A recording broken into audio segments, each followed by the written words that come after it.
500 billion का व्यापार ले लिया है, खेती बाड़ी ले ली। स्मॉल स्केल इंडस्ट्री का क्या होगा? अब हम लोग अमेरिका का खाना खाना, अमेरिका के कपड़े पहनना और अमेरिका के गुन गाना, यही स्वदेशी लोगों ने किया है। और अब ये हमें आपको सोचना चाहिए, जो अनरजिस्टर्ड संगीत साथी भारतीय जनता पार्टी के समय समय पर झंडा लेकर निकलते थे स्वदेशी आंदोलन चलाने, अनरजिस्टर्ड लोग संगीत साथी भारतीय जनता पार्टी के कहाँ हैं कि अब देश को अमेरिका के अंडर 500 बिलियन का दे दिया।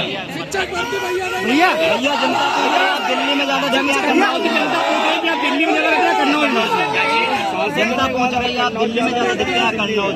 देखिए, जनता की सेवा करेंगे और जितना काम हम लोग कर चुके हैं इससे ज्यादा काम करने का काम हम लोग करेंगे। जनता चाहती इलाज सस्ता मिले, जनता चाहती बिजली सस्ता मिले, जनता चाहती उन्हें सड़कें अच्छी मिले, जनता चाहती नौकरी रोजगार मिले। इसके लिए हम लोग काम करते रहेंगे। अभी तक संसद में आपने किसी प्रकार कोई मुद्दा नहीं उठाया क्या है? तुम्हें पता ही नहीं है कुछ? जब रेलवे गिरा था सबसे बड़ा काम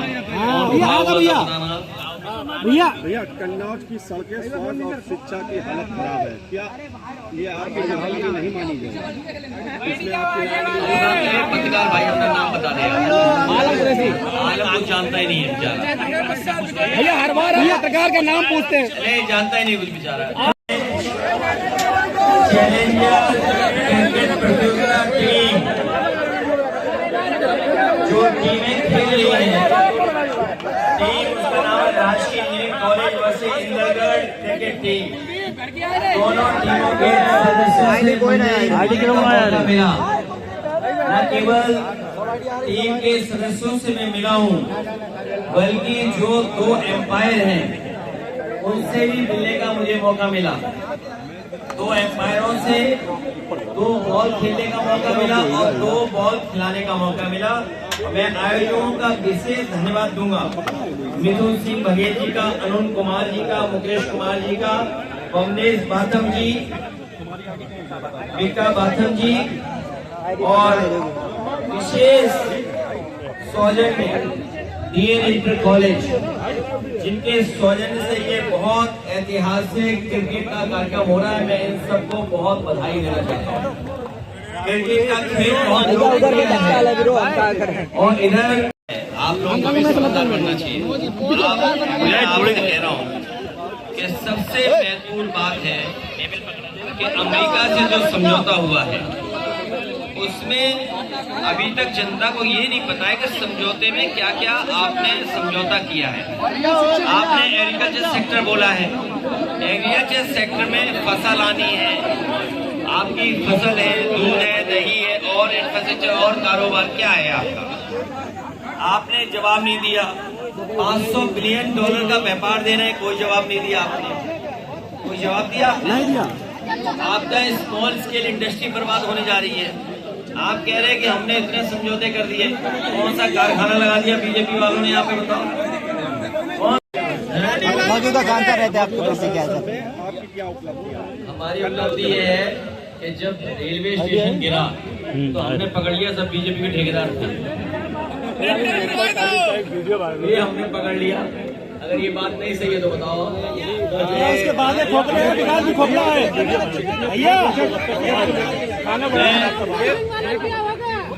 भैया उसके बाद खोखले विकास भी खोखला है।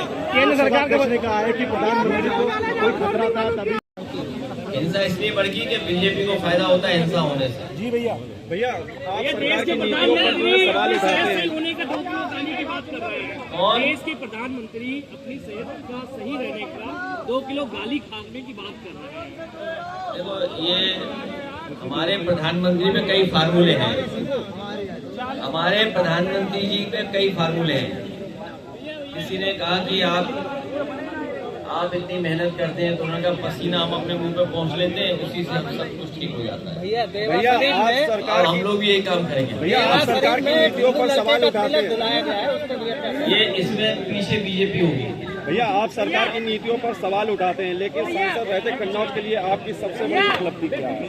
एक्सप्रेसवे, परफ्यूम पार्क, मंडी, पैरामेडिकल,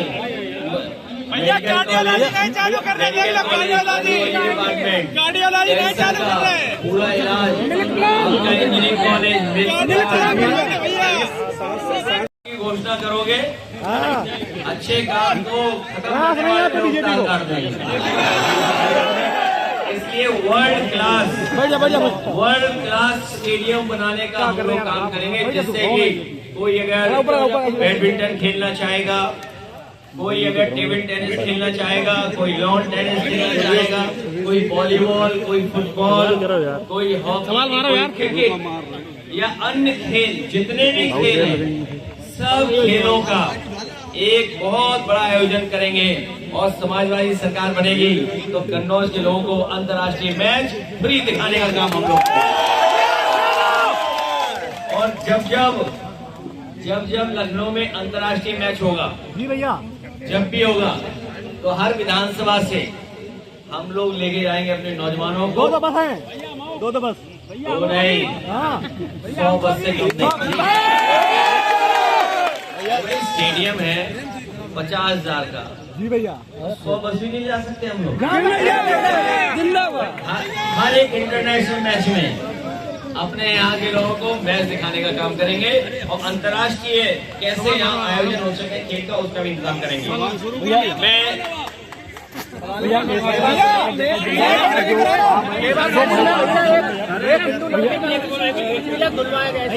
अरे यार सवाल हो जाता भैया, रुक जाओ भैया, ये SIR बहुत विशेष है। ये बीजेपी के लोग नई पीढ़ी के लोगों से घबराए हुए हैं। नई पीढ़ी के लोगों से घबराए हुए इसलिए है कि नई पीढ़ी के लोग नौकरी चाहते हैं, अच्छी पढ़ाई चाहते हैं और नई पीढ़ी के लोगों को सोशल मीडिया के माध्यम से, इंटरनेट के माध्यम से सब जानकारी होती है। इसलिए बीजेपी घबराई हुई है, नौकरी दे नहीं पा रही, रोजगार दे नहीं पा रही है। इसलिए हमें आपको